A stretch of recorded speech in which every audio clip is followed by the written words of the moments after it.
Thank you. Bwana Yesu asifiwe. Leo tena tunajifunza kwa nini watu hukwama pale wanapofikia hatua fulani ya maisha. Nini kinawapata watu fulani? Wanapoachieve malengo fulani kwenye maisha, then wanaishia hapo na wanakuamia hapo. Maisha yanakuwa magumu pale. Mambo hayaendi. Ni nini huwa kinatokea? Tunajifunza kwenye kitabu cha Kutoka mlango ule wa 14, baada ya Farao kuwaruhusu wana wa Israeli kuondoka na safari ikaanza ya wana wa Israeli. Wana wa Israeli pia walifurahi kwamba wameruhusiwa kuondoka na Farao, lakini kitu kilichojitokeza kwamba safari ya wana wa Israeli kuruhusiwa kwenda haikuwa tu ni kuruhusiwa, bali ilikuwa ni kutoka kwenye level moja ya vita kuhamia kwenye level nyingine ya vita. Before walipokuwa Misri walikuwa kwenye utumwa, lakini waliporuhusiwa kutoka kwenye nchi ile ya utumwa ya Misri kwenda kwenye nchi yao ya Kanaani, kitu kilichojitokeza ni uadui uliohama kutoka wao kutumika kama watumwa, lakini uadui ukabadilika, wakaanza kufuatiwa na jeshi la Farao. Kwa hiyo baada ya wao kuruhusiwa kwenda, vita iliendelea, lakini kwenye level nyingine ya kufuatiliwa nyuma. Na huku njiani pia, wakati wanaelekea nchi ya Misri, nchi ya Kanaani, kuna vikwazo vingi walivyokutana navyo. Tukijaribu kusoma kwenye kitabu hicho cha Kutoka, utajifunza kwamba wana wa Israeli walikutana na bahari ya Shamu, wakavuka, baadaye wakakutana na njaa na kiu, lakini Mungu akawalisha maji, wakakutana na njaa, wakapata chakula, lakini haikuwa rahisi. Njiani wakati wanaendelea, kuna sehemu walianza kuwaza kurudi walikotokea. Walianza kuanza kurudi Misri. Andiko wanasema walikumbuka masufuria kwamba ni bora tungeendelea kubaki kule kuliko kuja huku.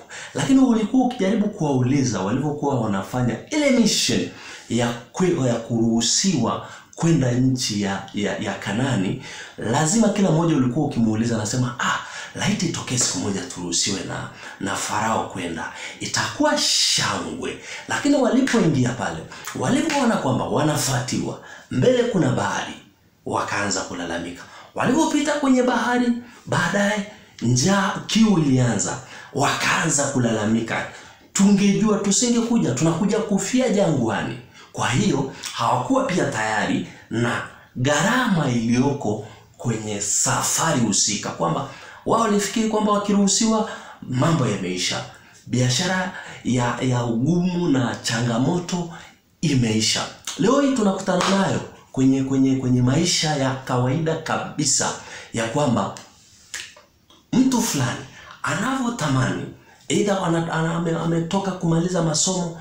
Kila mtu akiwa anasoma, yuko shuleni anajisomea, anatamani siku moja amalize masomo. Lakini ukimaliza masomo, inabaki jambo lingine, nafanya nini? Inabaki jambo lingine ya kuanza kukonverti hiyo ulichokuwa unakisomea kianze kukuletea matokeo. Hiyo inaitwa vita nyingine. Mtu ana graduate, anavaa joho, anafurahia kwamba amehitimu, ana cheti chake, lakini vita imeanza. Siku moja nilikuwa namsikiliza waziri mkuu mmoja mstaafu, nadhani bila shaka, akawa anawaambia watu waliohitimu, aliitwa kama mgeni rasmi. Baadaye mwishoni akazungumza akawaambia, karibuni mtaani, mje mteseke. Sidhani kama ni waziri mkuu, ilikuwa ni makamu wa rais. Maana yake anajua kwamba pamoja na kumaliza elimu, pamoja na kuhitimu, kuna vita nyingine mnaelekea, ambayo kwa moja jamii yetu ikijua kwamba ukitoka kwenye hatua moja, hata kama ni miaka, hata kama ni umetamani kufika kwenye hatua hiyo, ukishafika kwenye hiyo hatua, ujue kinachofuata ni vita nyingine. Mtu anapopata kazi ni furaha, it's a joy. Ni furaha kwa mtu yote akipata kazi.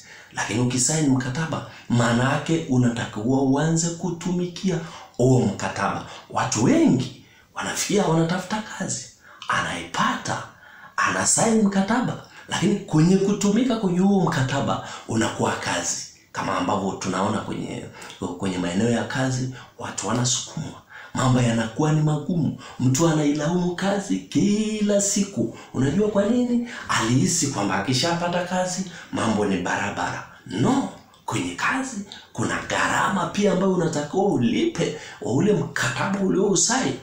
Tunaona pia mtu anatamani siku moja kwamba I wish siku moja niolewe, natamani siku moja nioe. Ni vitu ambavyo tunaviona.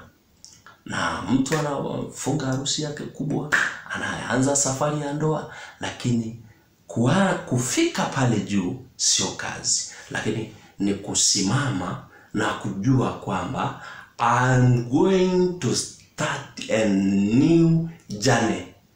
Ni kweli nimefurahi, nimefunga ndoa, nimefunga pingu za maisha, nimeoa, nimeolewa, lakini utakapofika kwenye hatua hiyo ni kazi inaanza upya.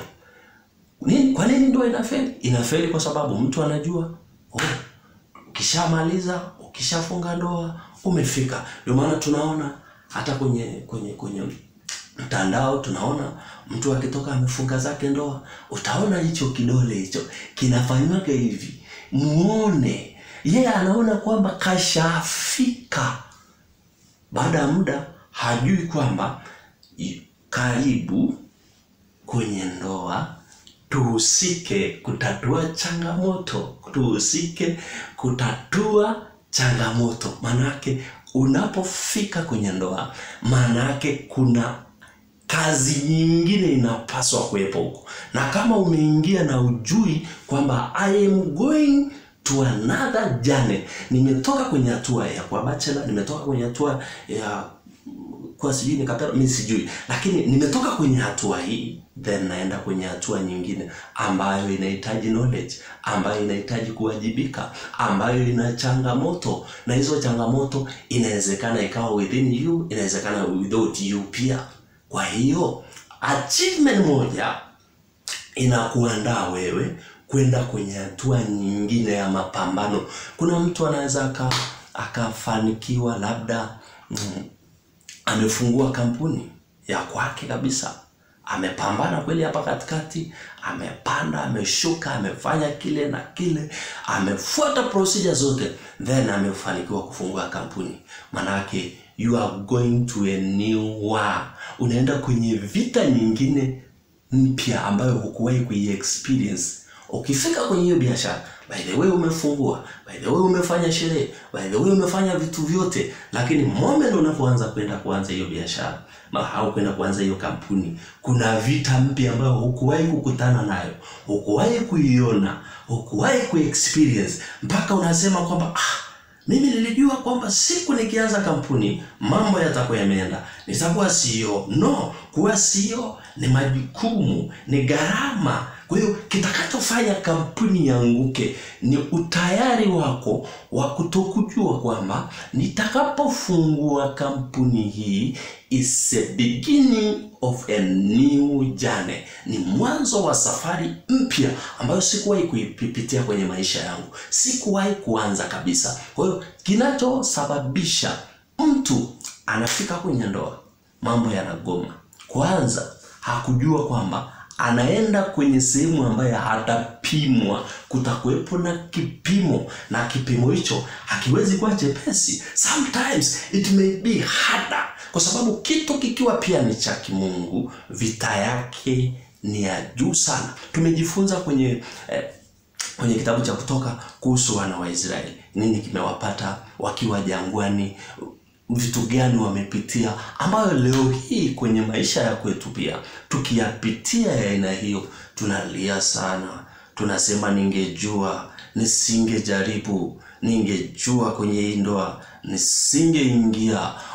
Bora ambao hawajaoa. Wana wa Israeli kwenye safari yao kuna sehemu walisema, tungejua tusingeanza hii safari, tungekaa kule. Tunakumbuka masufuria ya Misri. Walianza kukumbuka na wakasahau mateso yote wamepitia wakiwa Misri, na matamanio yao yote waliokuwa nayo kuhusu Kanani yakasahaulika, wakasahau. The same today.